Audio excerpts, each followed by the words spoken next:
வேற லெவல்ல மாஸான எபிசோட் வந்திருக்குன்னே சொல்லலாம். என்ன காரணம்னு தெரியல. விசியம் வந்து சுத்தமா போமாட்டேங்குது. பார்க்குறலாம் லைக் பண்ணிட்டு பார்த்தீங்கன்னா, எனக்கு கொஞ்சம் பேச வந்து முட்டிட்டா இருக்கும். நம்ப கருணாவ பார்த்த உடனே கடுப்பாயிட்டாங்க. இந்துவோட அப்பா. அவங்க கன்னத்திலேயே பலார் பலார்ன்னு அடிக்கிறாங்க.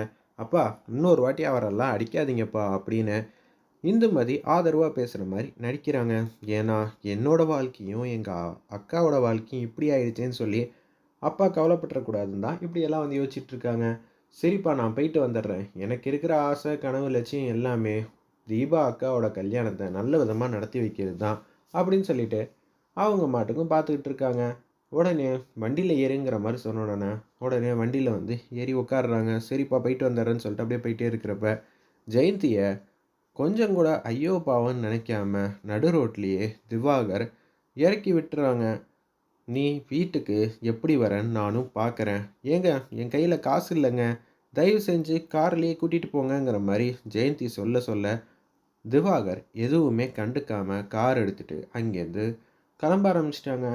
பார்க்கவே பாவமா இருந்துச்சுன்னே சொல்லலாம். நம்ம ஜெயந்தி அக்காவ பார்க்கறதுக்கு. அவங்க வந்து ஃபீல் பண்ணிட்டு இருக்காங்க. இனிமேட்டு எனக்குன்னு யார் இருக்கா?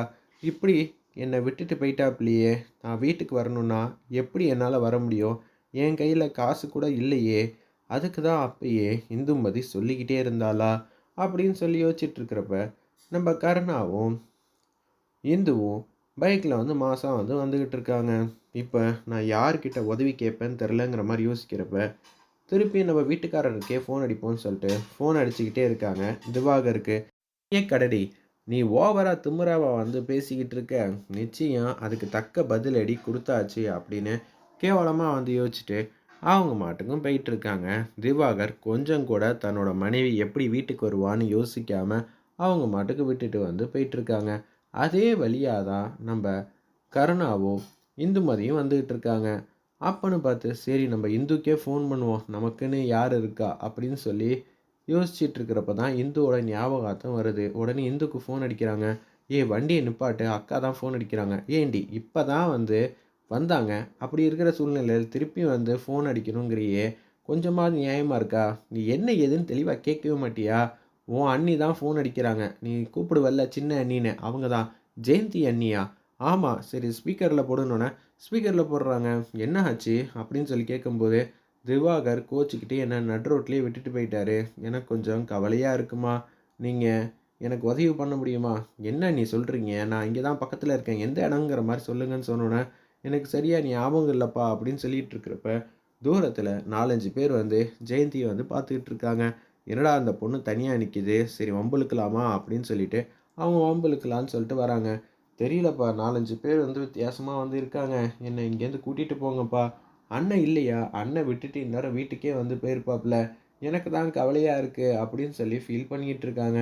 சரி அண்ணி, நான் வந்துடுறேன். கொஞ்சம் ஏதாவது தெரு பேர் இருந்தா சொல்லுங்கன்னு சொன்னோனே, ஒரு தெரு பேர வந்து வாச்சு சொல்றாங்க. நான் வர இடத்துக்கும் அங்கேயும் ஒரு 10 நிமிஷம் தான் ஆகும். நீங்க அதுவரைக்கும் மட்டும் சமாளிங்க அண்ணி. நான் டக்குன்னு வந்துடுறேன்னு சொன்னோனே, வேக வேகமா மாஸா வந்து புல்லட்ட வந்து எடுக்குறாங்க. நம்ப கருணா அல்டிமேட்டா இருந்துச்சுன்னே சொல்லலாம் அந்த சீன்லாம். "யாரும்மா நீ? இங்கே நிக்கிற? நான் வேணா உனக்கு வீட்டுக்கு வந்து விடுறதுக்கு காசு எதுவும் குடுக்கட்டுமா?" அப்படின்னு சொல்றப்ப, "அதெல்லாம் ஒண்ணும் வேணாம். நீங்க இங்கேருந்து போங்க" அப்படின்னு சொல்றப்ப, "என்னம்மா நீ இங்க நின்னுகிட்டு இருக்க? உனக்கு ஒத்தாசை பண்ணலான்னு பார்த்தா, இதுல போய் தப்பா நினைக்கிறியே" அப்படின்னு சொல்லி வம்பிழுத்துட்டு இருக்கிறப்ப, கரெக்ட்டா கைய புடிச்சு பேசலான்னு வரப்ப, நம்ம கருணா வந்து மாசா வந்து நிக்கிறாங்க. கருணா அடிக்கிறதுக்குள்ளேயே நம்ம இந்து கன்னத்திலேயே பலார் பலார்ன்னு அடிக்கிறாங்க. என்னடா இது! நம்ப ஆக்ஷன்ல இறங்கலான்னு பார்க்கறதுக்குள்ளேயே, இப்படியெல்லாம் இவ இறங்கிக்கிட்டு இருக்காளே! சரி அதுவும் கரெக்ட்டு தான். சண்டன்னு போட ஆரம்பிச்சல்ல, போய் சமாளி அப்படின்னு சொல்றப்ப, நல்ல வேளை தம்பி நீங்க வந்தீங்க. இல்லாட்டி என்ன ஆயிருக்கும்னு எனக்கு தெரியவே இல்ல. அண்ணி ஓரமா நில்லுங்க. எல்லாரையும் நான் சமாளிச்சுக்கிறேன் அப்படின்னு சொல்லிட்டு அந்த இடத்துல அப்படியே அவங்க எல்லாம் கட்டைய எடுத்துட்டு வரப்ப, கருணா எப்போதும் போல டிஷும் டிஷும்னு சண்டை போட்டு அதிரடியா மாஸா வந்து காப்பாத்துறாங்க. நம்ம ஜெயந்திய என்னடா நினச்சிட்டு இருக்கீங்க? அவங்க யார் தெரியுமா? திவாகரோட மனைவிடா. என்னோட அண்ணிடா அப்படின்னு சொல்லி அந்த இடத்துல சொன்னோனே, அவங்க பாட்டுக்கு வேக வேகமா வந்து ஆரம்பிக்கிறாங்க. பார்க்கவே கஷ்டமா இருந்துச்சுன்னே சொல்லலாம். நம்ம ஜெயந்தி வந்து ஃபீல் பண்ணி அழுதுகிட்டே இருக்காங்க. "பாத்தியாப்பா என் வாழ்க்கையெல்லாம் எப்படி இருக்குன்னு. அண்ணன் எதுக்காக உங்கள விட்டுட்டு போனாங்க?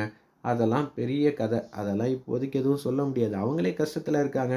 என்ன ஏதுன்னு கேட்பியா? அண்ணி என்ன மன்னிச்சிருங்க அண்ணி. இப்படியெல்லாம் நடக்கும்னு எதிரே பார்க்கல" அப்படின்னு சொல்லிட்டு இருக்கிறப்ப, திவாகர் இந்த நிலைமையில வந்து உங்கள விட்டுட்டு போயிருக்கவே கூடாது. அண்ணன்கிட்ட சொன்னா என்ன ஆகும் தெரியுமா? அப்படின்னு சொல்றப்ப, திவாகருக்கு தான்ப்பா உங்க அண்ணன் கிருபாகரன் சப்போர்ட்டிவா இருப்பாங்க. எனக்கெல்லாம் வந்து சப்போர்ட்டிவாலாம் இருக்க மாட்டாங்க அப்படின்னு சொல்லிட்டு இருக்கிறப்ப, ஏன்டா கொஞ்சம் கூட நீ கேள்வி கேட்கவே மாட்டியேடா? உங்க அண்ணன் அண்ணன்னு சொல்றியேடா. ஆனா பதிலுக்கு நீ ஏதாவது ஒரு விஷயமாவது நியாயமா இவங்களுக்கு ஏதாவது வாங்கி தந்திருக்கியா? பாத்தியா? உங்க அண்ணன் அப்பயே கன்னத்துல பலார் பலார்ன்னு அடிச்சாங்க. நான் பார்த்தேன். என்னால எதுவுமே கேட்க முடியாம போயிடுச்சு. இப்ப என்னடான்னா நடு ரோட்ல கொஞ்சம் கூட மனைவின்னு யோசிக்காம விட்டுட்டு போயிருக்காங்க. இதை என்னால ஜீரணிக்கவே முடியலன்னு சொல்லி உச்சக்கட்ட கோவத்துல இந்து வந்து கேட்டுட்டு இருக்காங்க. ஆல்ரெடி இந்து நம்மளே லேட் பண்ணிக்கிட்டு இருக்கோம். இதுல இது வேறயா?